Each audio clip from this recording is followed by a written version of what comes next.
一周过去，快和我一起来看看本周有哪些有趣的科技新闻和各种软件项目吧。DeepSeek，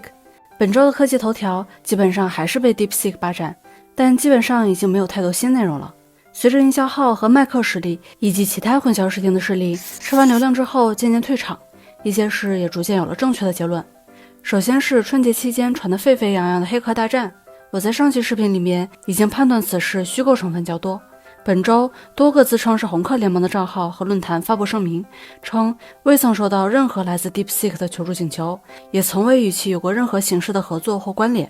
360发布股票交易异常波动公告，称公司暂未向 DeepSeek 提供任何服务，只是旗下的部分产品进行了 DeepSeek 的接入和本地化部署。DeepSeek 官方发布声明， DeepSeek 只在3个平台拥有官方账号，其他账号全部都是仿冒账号。也就是说，在过去2周中，大部分以 DeepSeek 官方名义发布的消息都是假消息，尤其是这种明显不符合格式的感谢信。关于 DeepSeek 的各种使用教程，网上已经很多了，所以我就不再凑热闹。下边给大家简单分享一些其他人不怎么会提到的内容。首先是 DeepSeek 的开源到底影响有多大？抛开各种播放量和讨论量不谈，根据我的不完全统计，目前国内外宣布接入 DeepSeek 的有中国移动启明星辰集团、移动云、联通云、天翼云、中科曙光、阿里云、腾讯云、华为云、火山引擎、百度云、京东云、华为小艺、网易有道、钉钉、联想小天、中文在线、阅文集团、陆晨云、摩尔线程、GT、密塔 AI、360纳米 AI、吉利汽车、亚马逊云、微软、英伟达、AMD 等各家国内外头部企业。此外还有数不清的中小企业。而有人用，就代表会有生态逐渐建设，生态建设的越完整，就越会有依赖性。除了各种企业，对 DeepSeek 表态的国家也有很多。经我的不完全统计，韩国超过15个政府部门和地方屏蔽 DeepSeek， 个人信息保护委员会发布致讯函，意大利封禁下架，澳大利亚禁止 DeepSeek 进入政府科技领域，加拿大禁止在政府设备上使用 DeepSeek， 英国警告数据风险，日本政府个人信息保护委员会提醒谨慎使用，爱尔兰、法国、比利时、荷兰隐私监管机构进行质询和调查，印度财政部警告不要使用，美国商务部调查芯片来源，国会办公室禁止使用，五角大楼禁止使用，美国海军禁止使用，美国参议员提议对故意下载 DeepSeek 的人进行最高20年监禁和100万美元的罚款。2. 其他 AI， 除了 DeepSeek， 本周还有一些其他值得关注的 AI 新闻，我给大家简单总结一下。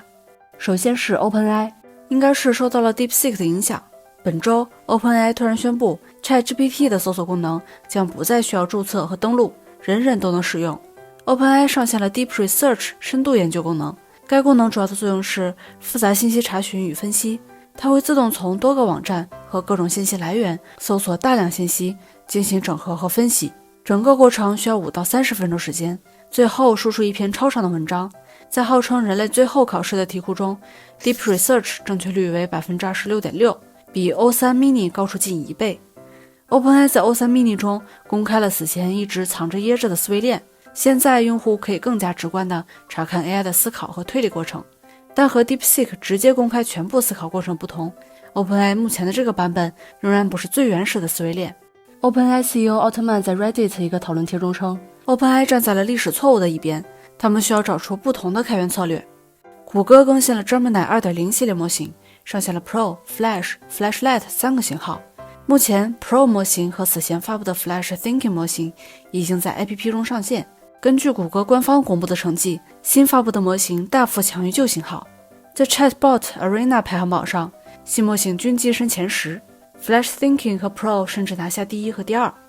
谷歌从该公司的人工智能原则中删除了主要目的是伤害人类的武器或其他技术，这也意味着谷歌有可能把 AI 技术用在武器研发上。字节跳动发布 AI 工具 OmniHuman， 只需要使用单张人物照片就能生成逼真的视频。 And I know about this because I had the opportunity to stand on top of the Olympic podium and feel the weight of that gold medal around my neck. And I wouldn't have been there had it not been. 3. 谷歌国家市场监督管理总局发布公告，因谷歌公司涉嫌违反垄断法，市场监管总局依法对谷歌公司开展立案调查。随后人民日报发布相关文章称，此次反垄断调查可能与安卓操作系统业务有关。另外，根据彭博社报道，中国反垄断机构可能正在准备调查苹果应用商店的抽成和收费政策。4. 小米开启官方换电池限时8折活动，2月11日24点前，38款机型换电池限时8折。小米又收紧了 BL 解锁政策，180天内在小米社区无违规记录的用户才能申请解锁。我的评价是，建议小米直接关闭解锁功能，直接宣布不欢迎手机发烧友用小米。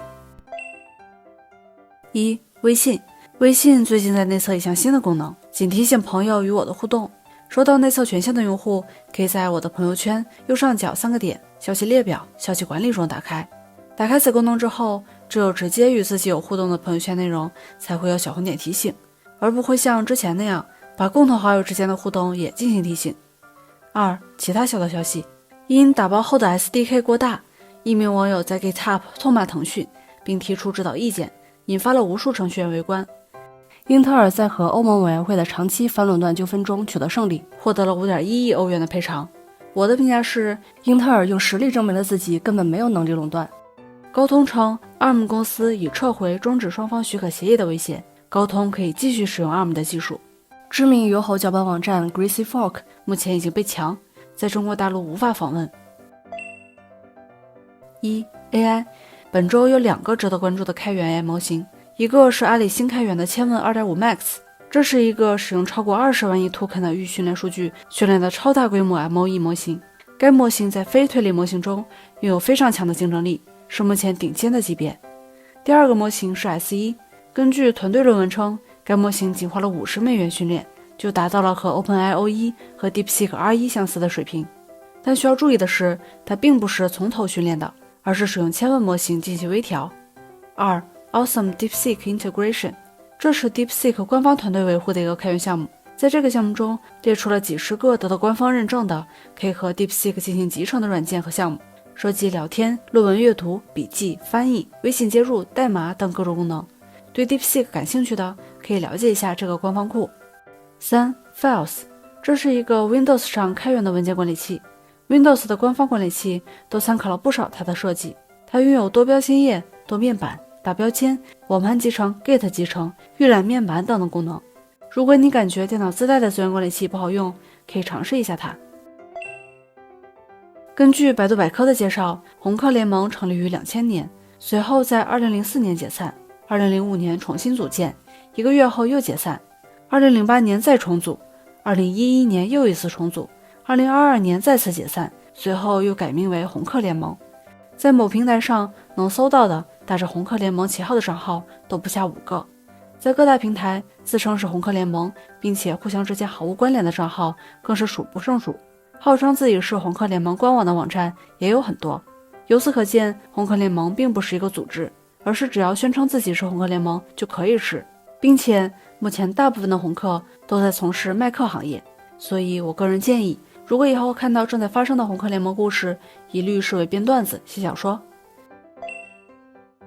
本周 Epic 喜加一游戏为 Beyond Blue 蓝色边陲，这是一款教育性的水下潜水冒险游戏。Steam 929人，好评率 87%， Epic 评分 4.3。以上就是本期视频全部内容，我是玄力99，我们下期再见吧。